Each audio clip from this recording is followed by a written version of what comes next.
Hello everybody, how are you? I hope you all will be fit and fine.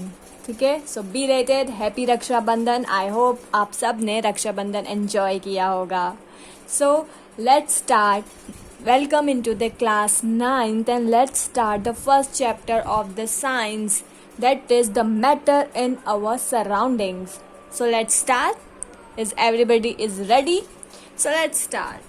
The first chapter is matter in our surrounding. Firstly हम पढ़ते हैं कि what is the matter. Matter क्या होता है, कितने type का होता है मैटर. तो we all knows solid liquid gas are the matters. ठीक है, सॉलिड लिक्विड गैस को अपन क्या बोलते हैं, मैटर. तो आप यहाँ ऊपर ब्रैकेट में लिख लिए सॉलिड लिक्विड और गैस, सब राइट कर लो. आप सब सोचते हो कि हाँ हमें तो याद रहेगा या हमें तो याद है, बट कई बार ऐसा होता है वो चीज़ हमें याद नहीं रहती है.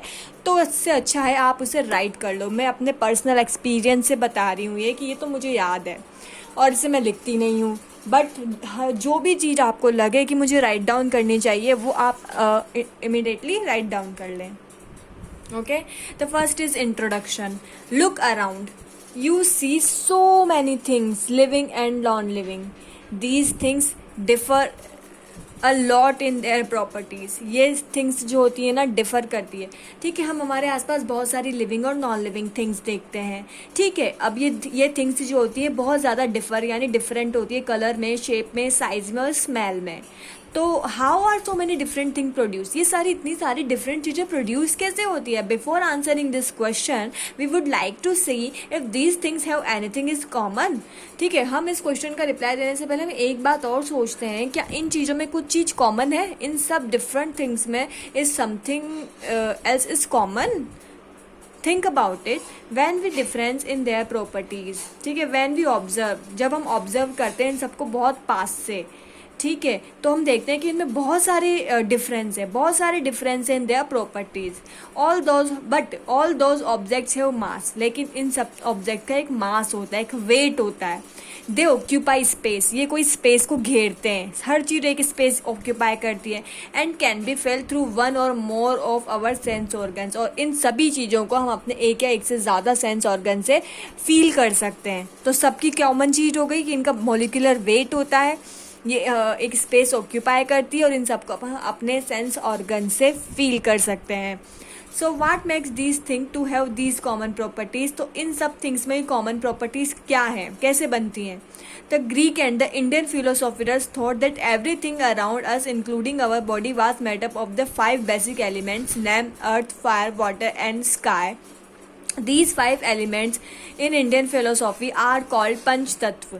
तो ग्रीक फिलोसोफर्स और इंडियन फिलोसोफर्स ने बोला कि हमारी बॉडी और हमारे आसपास के एनवायरनमेंट की सराउंडिंग की जितनी भी थिंग्स हैं वो सब किससे मिलकर बनी होती है, 5 एलिमेंट्स. कितने elements, 5 elements. What are these elements, earth, fire, water, air and sky. Underline कर लो, दीज 5 एलिमेंट्स के होते हैं, इससे हमारी बॉडी बनी हुई होती है. तो इंडियन फिलोसॉफी में इन 5 एलिमेंट्स को क्या बोला है, पंच तत्व. क्या बोला है, पंच तत्व. ठीक है, हाउएवर अब देखते हैं कि कैसे ये तो भाई फिलोसोफर्स ने डिफाइन किया है मैटर को, लेकिन साइंस कैसे डिफाइन करती है मैटर को, कि मैटर क्या है. ठीक है, तो वो अब अपन देखते हैं. सबसे पहले अपन देखते हैं फिजिकल नेचर ऑफ मैटर. मतलब फिजिकल नेचर कौन सा, दो नेचर होते हैं, मतलब फिजिकल नेचर और एक होता है केमिकल नेचर.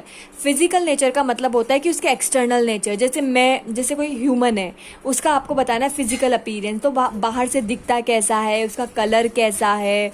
ठीक है, तो बाहरी एक्सटर्नल चीज़ें जो होती है ना, कलर कैसा है, हेयर्स कैसे हैं, जो एक्सटर्नल एक्सपीरियंस होता है ना, अपीरियंस जो होता है ना, उसे बोलते हैं अपन फिजिकल नेचर ऑफ मैटर. तो अपन पहले उसका एक्सटर्नल ही देखेंगे. Matter is made up of particles. First अपन देखते हैं कि मैटर जो होता है ना, एक मैटर वो बहुत सारे पार्टिकल्स से मिलकर बना हुआ होता है. अब इसे अपन कैसे एक्सप्लेन करेंगे. We are surrounded by the matter in the form of various object. हम सब किससे घिरे हुए हैं, बहुत सारे मैटर से घिरे हुए हैं. इन the form of the various object, बहुत सारे ऑब्जेक्ट की फॉर्म में, like chair, table, mobile phone, everything is matter. Water is matter. ठीक है, तो how does matter exist in such a forms, तो मैटर कैसे इतनी सारी वैरायटी के फॉर्म में एग्जिस्ट करता है। व्हाट कॉन्स्टिट्यूट्स मैटर, मैटर किससे बना हुआ होता है, तो मैटर किससे बना हुआ होता है, पार्टिकल से। फिलोसोफर्स मानते हैं कि ये मैटर जो होता है ना पार्टिकल से बना हुआ होता है। ठीक है, अब अपन एक एक्टिविटी देखते हैं जो ये बताएगी कि मैटर किससे बना होता है, पार्टिकल से। आप सब यहाँ तक एक बार रीड आउट करो, सब अपनी बुक्स को बंद करो और यहाँ तक रीड करो, हर कोई रीड करो, ठीक है।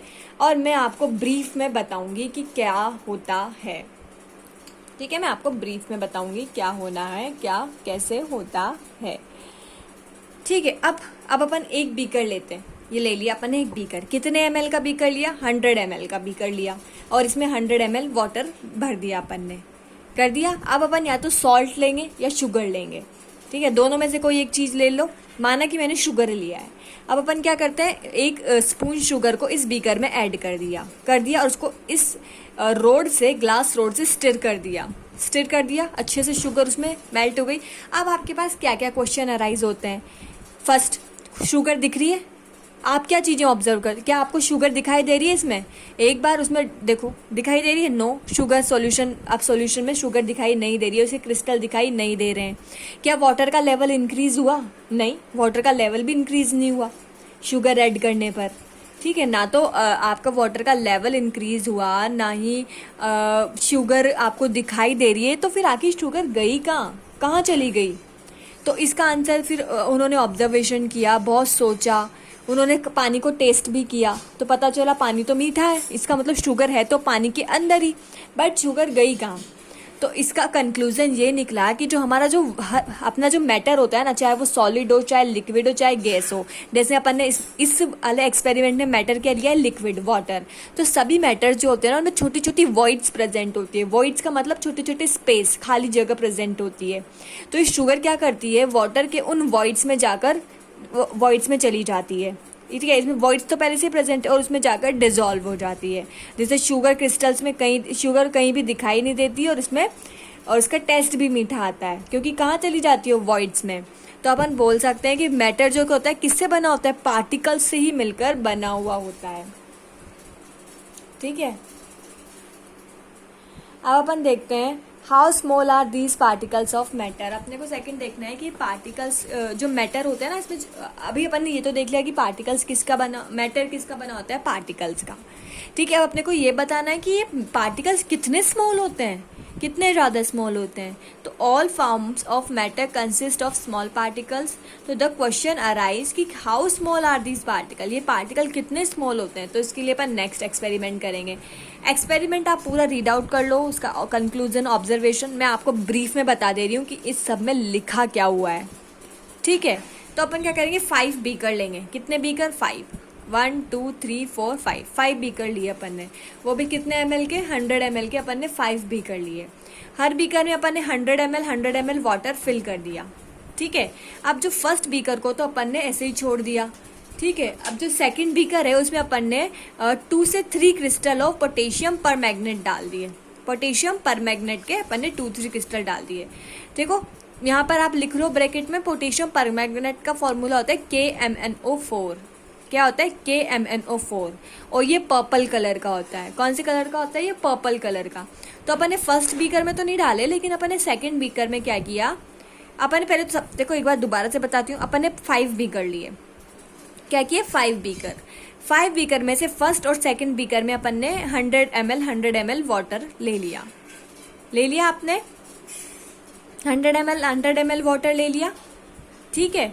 अब जो दोनों में ले लिया, जो फर्स्ट वाला है इसे तो छोड़ देंगे, जो सेकंड वाला है उसमें अपन ने क्रिस्टल डाल दिए पोटेशियम परमैग्नेट के। अब जैसे ही क्रिस्टल इसमें डिसॉल्व हुए, इसका कलर कैसा हो गया, पर्पल, क्योंकि क्रिस्टल कैसे होते हैं इसके, पर्पल। अब ये जो वाटर है ना, उसमें से अपन ने 10 ml वाटर, ये जो सोल्यूशन बना ना, इसमें से अपन 10 ml वाटर ले लेते हैं एक टेस्ट ट्यूब में, ले लिया इस टेस्ट ट्यूब में 10 ml वाटर। अब जो थर्ड वाला जो बीकर है ना, उस 10 ml वाटर को उस थर्ड बीकर में डाल देते हैं, ठीक है। और बाकी 90 ml वाटर रखते हैं। 100 ml बनाना है अपने को सोल्यूशन, 10 ml तो इसका सोल्यूशन डाल दिया और 90 ml क्या रखा, वाटर, ठीक है, अब वापस से ऐसा ही करते हैं, इसमें से 10 ml लेके एक टेस्ट ट्यूब में लेते हैं और इसमें डालते हैं और 90 ml वाटर रखते हैं। वैसे ही इसमें से 10 ml एक टेस्ट ट्यूब में लेके इस वाले बीकर में ऐड करते हैं और 90 ml वाटर रखते हैं। तो आप एक चीज़ ऑब्जर्व करोगे कि आप एक चीज़ ऑब्जर्व करोगे कि पर्पल कलर तो शो हो रहा है हर बीकर में, लेकिन intensity of the purple colour decrease होती जा रही है। यानी कि इसमें तो डार्क पर्पल है, इसमें लाइट होता है, लाइटर लाइटर लाइटर होता जाता है, क्योंकि अब अपन क्या करते हैं, पोटेशियम परमैंगनेट के सॉल्यूशन की जो सॉल्यूशन है वो कम करते जाते हैं। फर्स्ट वाला तो बिल्कुल वाइट होता है क्योंकि इसमें तो कोई मटेरियल प्रेजेंट ही नहीं होता। सेकंड में सबसे ज़्यादा परमैंगनेट प्रेजेंट है तो सबसे ज़्यादा पर्पल कलर का होता है। ठीक है, उसके बाद इसमें कम प्रेजेंट है तो लेस पर्पल, और फिर ये और भी कम पर्पल होता जाता है। तो इससे एक बात आपको कंक्लूजन मिलता है, या एक बात जो है पता लगती है कि छोटा सा पार्टिकल भी, एक बहुत छोटे से, जैसे 2-3 क्रिस्टल जो होते हैं ना, वो भी पूरे सॉल्यूशन को कलर कर देते हैं। ठीक है, कंक्लूजन देख लेते हैं। From the above activity we can conclude that each piece of the potassium permanganate is made up of the large number of the small particle. ठीक है, तो इस एक्टिविटी से अपने को क्या पता चला कि एक क्रिस्टल जो होता है ना पोटेशियम परमैंगनेट का, वो भी बहुत सारे स्मॉल पार्टिकल से मिलकर बना हुआ होता है। और जब अपन सॉल्यूशन बनाते हैं तो सारे स्मॉल पार्टिकल जो होते हैं यूनिफॉर्मली पूरे सॉल्यूशन में डिस्ट्रीब्यूट हो जाते हैं। ठीक है, जब अपन टेस्ट ट्यूब में लेते हैं तो थोड़े क्रिस्टल उसमें आ जाते हैं और फिर उसमें मिला देते हैं। यानी एक पार्टिकल या एक मैटर जो होता है या एक क्रिस्टल जो होता है वो भी बहुत सारे छोटे छोटे पार्टिकल से मिलकर बना हुआ होता है। इससे बात प्रूफ हो गई। ये एक्सपेरिमेंट आपको समझ आया कि इस एक्सपेरिमेंट में क्या क्या करना है, ये सब आप पढ़ोगे ना 100% आपको समझ आ जाएगा। ठीक है, अब एक और चीज़ देखते हैं। अब क्या होता है कि अगर अपन कंटिन्यूसली डिवीज़न करते जा रहे हैं, अभी अपन ने देखा ना कि अपन टेस्ट ट्यूब से पानी लेते जा रहे हैं और डिवीज़न करते जा रहे हैं, लेकिन एक टाइम ऐसा आएगा जब आने वाला जो सॉल्यूशन होगा ना उसमें कोई कलर नहीं बचेगा। क्यों नहीं बचेगा कोई भी कलर? क्योंकि अब पार्टिकल इतने स्मॉल हो गए या फिर उनकी क्वांटिटी ख़त्म हो गई पोटेशियम परमैंगनेट के पार्टिकल की, जिससे उसमें अब कोई कलर शो ही नहीं हो रहा। ठीक है, ठीक है, अब हम नेक्स्ट जो है वो इसका पढ़ेंगे कि characteristic of particles of matter. अभी अपन कैरेक्टरिस्टिक ऑफ मैटर पढ़ रहे थे, अब अपन पढ़ेंगे कैरेक्टरिस्टिक ऑफ पार्टिकल्स। ठीक है, तो particles of matter have space between them. जो मैटर होता है कोई भी, उसके जो पार्टिकल्स होते हैं ना उनके बीच में स्पेस प्रेजेंट होता है। ये बताना है आपको। ये कैसे बता सकते हो आप कि जो पार्टिकल्स होते हैं लाइक सॉलिड के पार्टिकल या लिक्विड के पार्टिकल हैं तो उनके बीच में स्पेस प्रेजेंट होता है। ये तो आपने प्रीवियस क्लास में स्टडी भी किया होगा कि सॉलिड के पार्टिकल्स के बीच में स्पेस कम होता है, लिक्विड के पार्टिकल्स के बीच में स्पेस थोड़ा ज़्यादा, और गैस के पार्टिकल्स के बीच में स्पेस सबसे ज़्यादा होता है। तो इसको आपको कैसे एक्सप्लेन करेंगे, तो ये पूरे पैराग्राफ में आपको एक बार बता देती हूँ, आप इसको रीड आउट कर लेना कि इसमें लिखा क्या हुआ है। ठीक है, अब कैसे स्पेस होता है इसको आप कैसे बताओगे? तो आप सबसे पहले क्या करोगे कि एक वाटर लेते हो आप, एक सिलेंड्रिकल या फिर एक बीकर में आप कोई वाटर लेते हो। ठीक है, अब उस वाटर में आपको कुछ दिखाई नहीं देता। अब आप क्या करते हो कि उसमें या तो सोडियम क्लोराइड जो होता है, जिसे आप सॉल्ट बोलते हैं NaCl, उसमें वाटर में उस सॉल्ट को ऐड कर देते हो। कुछ टाइम बाद आप ऑब्जर्व करते हो कि क्या हुआ, आप वाटर को टेस्ट करते हो तो वाटर का टेस्ट कैसा हो जाता है, सॉल्टी। लेकिन ना तो आपको पूरे सॉल्यूशन में सॉल्ट के पार्टिकल्स दिखाई दे रहे हैं, ठीक है, और ना ही आपके वाटर का लेवल बढ़ गया है। कोई भी वाटर का लेवल बढ़ा नहीं, वाटर उसी लेवल पर है और सॉल्ट के पार्टिकल्स भी दिखाई नहीं दे रहे। तो हुआ क्या? तो बाद में स्टडी से पता लगा कि जो पार्टिकल्स होते हैं उनके बीच में थोड़ा सा स्पेस प्रेजेंट होता है। तो ये जो सॉल्ट होता है वो उन स्पेस में चला जाता है। अब स्पेस में चला जाता है तो वो दिखाई नहीं देता, डिज़ोल्व हो जाता है, इक्वली डिज़ोल्व हो जाता है और सॉल्यूशन का लेवल भी इंक्रीज नहीं होता। तो इससे पता चलता है कि पार्टिकल्स ऑफ मैटर जो होता है ना, मैटर के जो पार्टिकल्स होते हैं उनके बीच में स्पेस होता है। मैंने आपको इजी वे में पैराग्राफ बताया है। ठीक है, आप ऐसे ही देख लो, जब हम चाय बनाते हैं, टी या कॉफ़ी बनाते हैं, या फिर नींबू पानी जिसे लेमोनेड बोलते हैं वो बनाते हैं, तो अपन क्या करते हैं, उसमें नींबू को डालते हैं वाटर में, तो नींबू का जो होता है वो उसमें अच्छे से डिज़ोल्व हो जाता है, उसके स्मॉल पार्टिकल्स के बीच में चला जाता है। वैसे ही टी के साथ भी होता है, वैसे ही कॉफ़ी के साथ भी होता है। तो जब हम 2 डिफरेंट टाइप के मैटर्स को मिक्स करते हैं तो हमें और भी अनदर डिफरेंट टाइप का मैटर मिलता है।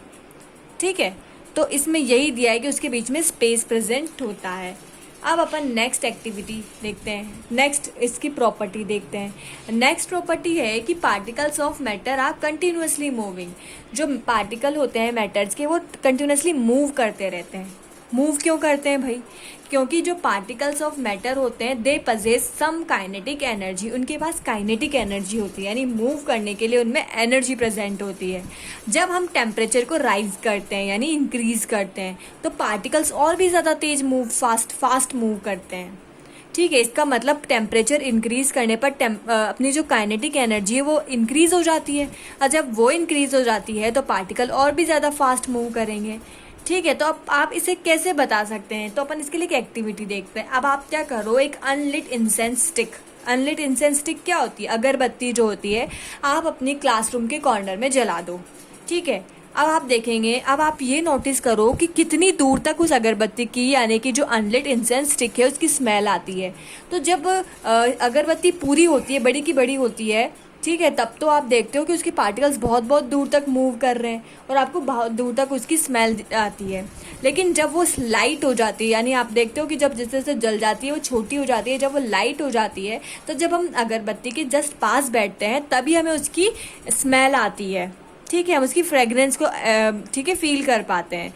तो इससे पता लगता है कि जो पार्टिकल्स होते हैं ना उनमें मूवमेंट होता है। ठीक है, पार्टिकल्स में अगर मूवमेंट नहीं होता तो आप रूम में अगरबत्ती जलाते हो और आप देखते हो कि बाहर तक भी स्मेल आ रही है, या फिर रूम के एक कॉर्नर में जलाते हो दूसरे कॉर्नर तक स्मेल आती है या फ्रेगनेंस आती है। ठीक है, तो इससे पता लग गया कि पार्टिकल्स क्या होते हैं, कंटिन्यूअसली मूव करते रहते हैं। ठीक है, आई बात समझ? ठीक है, तो अब अपन एक्टिविटी देखते हैं 1.4। इस एक्टिविटी का मैं आपको पूरा कंक्लूजन तक एक बार अच्छे से बता देती हूँ। जब आप इसे रीड करेंगे ना, मेरे को पक्का है कि ना आपको समझ आ जाएगा। तो सबसे पहले आप क्या करो, 2 बीकर लो, दोनों बीकर में 100 ml वाटर डाल दिया। जो फर्स्ट बीकर है ना उसकी जो, जैसे हम साइड से कोई चीज़ डालते हैं ना, एकदम साइड से, यहाँ साइड से इंक डालते हैं तो इंक यहाँ से चिपकती हुई नीचे आती है, वैसे ही हनी जो है वो भी यहाँ इस वाले दूसरे बीकर में अपन हनी की ड्रॉप डालते हैं। यहाँ पे इंक की ड्रॉप डालते हैं तो धीरे धीरे धीरे धीरे इसमें मिल जाती है, वैसे इसमें हनी की ड्रॉप डालते हैं वो धीरे धीरे धीरे इसमें मिल जाती है। ठीक है, अब क्वेश्चन ये अराइज होते हैं कि कलर देने में कितना टाइम लगाएगी, इंक इसमें कलर देने में कितना टाइम लगाएगा और हनी कलर देने में कितना टाइम लगाएगा, या कलर देगा भी या नहीं। ठीक है, या फिर जो इंक है वो कितने टाइम में डिजोल्व हो जाएगी और हनी कितने टाइम में डिजोल्व हो जाएगा। ये आपके पास कुछ क्वेश्चन अराइज होते हैं। ठीक है, तो इस क्वेश्चन में क्या इसी में इसका आंसर्स भी दे रखे हैं आपको इस ऑब्जर्वेशन में ही।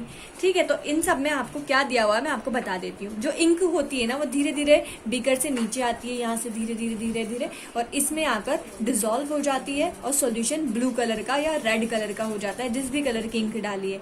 जबकि हनी जो होता है ना उसकी ड्रॉप को नीचे आने में बहुत टाइम लगता है, क्योंकि आपको पता है हनी स्टिकी होता है, स्टिकी, तो धीरे धीरे धीरे धीरे नीचे आता है और उसे डिजोल्व होने में भी टाइम लगता है। तो इंक का डिफ्यूजन होने में, डिजोल्व या डिफ्यूजन होने में बहुत कम टाइम लगता है, 2 से 3 मिनट, जबकि हनी का डिफ्यूजन होने में आपको बहुत टाइम लगता है, कभी 1 आवर कभी 2 आवर। तो कंक्लूजन ये निकलता है कि जो मैटर होते हैं ना इनकी मूव करने की या चलने की जो स्पीड होती है वो डिफरेंट होती है। डिफरेंट मैटर की स्पीड डिफरेंट होती है। आई बात समझ में? डिफरेंट टाइप के मैटर की स्पीड डिफरेंट होती है। जैसे इंक जो होता है ना उसके जो पार्टिकल्स होते हैं ना उनके बीच में फोर्स है ना बहुत कम होता है, तो फटाफट से अलग हो जाते हैं और पूरे वाटर में फैल जाते हैं और कलर दे देते हैं। जबकि हनी के पार्टिकल्स होते हैं उनके बीच में फोर्स बहुत ज़्यादा होता है, तो बहुत टाइम लगता है उन्हें अलग होने में, धीरे धीरे धीरे अलग होते हैं ये। ठीक है, तो अट्रैक्शन ऑफ फोर्स इंक के पार्टिकल में कम होता है और हनी के पार्टिकल में ज़्यादा होता है, इसलिए जल्दी डिजोल्व हो जाते हैं और ये लेट डिजोल्व होते हैं। ठीक है, आई होप आपको ये बात समझ में आ गई होगी। ठीक है, तो इससे क्या हुआ, इसका मतलब ये पता चला कि इंक की स्पीड जो होती है वो ज़्यादा होती है in comparison of the honey particles की स्पीड से। ठीक है, अब अपन कुछ एग्जांपल्स देखते हैं इसी मैटर में। ठीक है, कुछ एग्जांपल दे रखे हैं मूव करने के। The smell of the food, food जो होता है आपके किचन में प्रिपेयर होता है, लेकिन आपको इसकी जो फ्रेगनेंस है या इसकी जो स्मेल है, आप बहुत दूर होते हैं ना हैं तब भी आपको आ जाती है। तो ये किसकी वजह से आती है? क्योंकि जो मैटर जो होता है ना मूव करता है, तो आपके पास वो स्मेल मूव करती हुई आती है और आपको आ जाती है। वैसे the fragrance of burning incense stick, यानी अगरबत्ती को जब आप जलाते हैं तो उसकी खुशबू भी चारों तरफ फैल जाती है, उसकी स्मेल भी। क्यों? क्योंकि वो मूव करती है। ठीक है। वैसे ही the smell of the perfume, जब आप परफ्यूम को लगाते हैं तो due to the diffusion perfume के वेपर भी जो होते हैं एयर में फैल जाते हैं। तो आप एक बात नोटिस करो, जब आप फूड बनाते हैं तो वो सॉलिड फॉर्म में होता है, ठीक है। फिर वो जो पार्टिकल होते हैं ना सॉलिड फॉर्म से किस फॉर्म में चले जाते हैं, गैस फॉर्म में। तभी तो गैस की फॉर्म में वो हमारी नाक तक पहुंचते हैं और हमें स्मेल आती है। वैसे जब हम अगरबत्ती जलाते हैं तो वो सॉलिड फॉर्म में होती है, लेकिन जब वो सॉलिड फॉर्म से वो गैस फॉर्म में कन्वर्ट हो जाती है और हमारी नाक तक आती है। वैसे ही परफ्यूम है, परफ्यूम तो लिक्विड फॉर्म में अपन लगाते हैं बॉडी पर, लेकिन उसके जो पार्टिकल्स होते हैं ना वो एयर फॉर्म में आ जाते हैं, वेपर फॉर्म में आ जाते हैं और हमारी नाक तक पहुंच जाते हैं। यानी ये सारे फॉर्म्स जो होते हैं जैसे सॉलिड और लिक्विड या गैस, ये आपस में इंटरमिक्स होते हैं। जैसे ये सॉलिड फॉर्म में होती है फिर गैस में कन्वर्ट हो जाती है और हमें स्मेल आती है, ये भी ऐसे ही होता है। ये लिक्विड फॉर्म में होता है। तो यहाँ पर एक इंटरमिक्सिंग प्रेजेंट होती है सभी पार्टिकल्स की, ठीक है। एक्टिविटी डिस्क्राइब, तो the intermixing of the particles, सभी पार्टिकल्स में इंटरमिक्सिंग है। तो intermixing of the particles of two or more substance on their on is called diffusion, ठीक है। तो पार्टिकल्स की जो इंटरमिक्सिंग होती है, इंटरमिक्सिंग की दो या दो से ज़्यादा सब्सटेंस की जो इंटरमिक्सिंग होती है, इस प्रोसेस को क्या बोलते हैं, डिफ्यूजन। यहाँ पर इंटरमिक्सिंग ही तो हुई पार्टिकल्स की, कैसे, पहले सॉलिड में था फिर गैस में कन्वर्ट हो गया फिर हमारी नाक तक आया, तो ये इंटरमिक्सिंग को ही डिफ्यूजन बोलते हैं, यानी डिफ्यूज़ हो गया, ठीक है, वो डिफ्यूज़ हो गया, ठीक है। जो डिफ्यूजन इन गैसेस वेरी फास्ट, गैसेस का डिफ्यूजन जो होता है वो तो बहुत ज़्यादा फास्ट होता है, क्योंकि गैस के पार्टिकल्स जो होते हैं उनकी स्पीड क्या होती है, बहुत ज़्यादा होती है। Gases travel with high speed, however different gases diffuse at the different rate, different gas की स्पीड डिफरेंट होती है, डिफरेंट गैसेस का डिफ्यूजन पावर भी डिफरेंट होता है। और लाइटर गैसेस जो होती है उनकी डिफ्यूजन पावर फास्ट होती है, वो तेज मूव करते हैं, जबकि हेवियर गैसेस जो होते हैं स्लो मूव करती है, ठीक है। Diffusion of the liquid in liquid end of solid in, ठीक है। जो डिफ्यूजन ऑफ लिक्विड होता है वो सॉलिड के लिक्विड और सॉलिड का डिफ्यूजन गैस के कंपैरिजन में कम होता है, ठीक है। लेकिन जो सॉलिड सब्सटेंस होते हैं उनका डिफ्यूजन तो बहुत ही कम होता है, जनरली होता ही नहीं है, ठीक है, बहुत ही ज़्यादा स्लो होता है। लेकिन डिफ्यूजन गेट्स फास्टर, डिफ्यूजन की रेट फास्ट हो जाती है अगर अपन टेम्परेचर रेज्ड कर दें, टेम्परेचर को बढ़ा दें, ठीक है। तो आज हम यहीं तक स्टडी करेंगे, ठीक है, और बाकी आगे की एक्सरसाइज हम नेक्स्ट वीडियो में स्टडी करेंगे। तो थैंक यू एवरीवन, ठीक है, stay home, stay safe and bye bye.